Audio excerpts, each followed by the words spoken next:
জানেন তো, এই পৃথিবীতে আমরা কেউ কিন্তু পরিপূর্ণ নয়।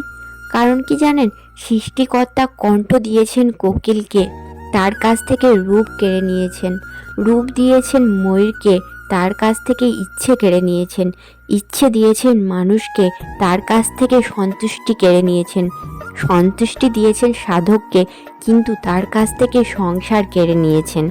সুতরাং কেউ পৃথিবীতে পরিপূর্ণ নন। আপনার কাছে কোনো একটা জিনিস আছে বা আপনার কাছে কোনো একটি গুণ আছে যা অন্য কারোর মধ্যে নেই, তা নিয়ে কখনো অহংকার করবেন না।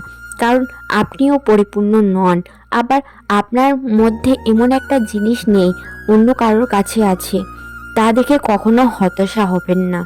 কারণ আপনার মাঝে এমন কিছু আছে যা অন্য কারোর মাঝে নেই। অর্থাৎ এই পৃথিবীতে কেউ কিন্তু স্বয়ংসম্পূর্ণ নয়।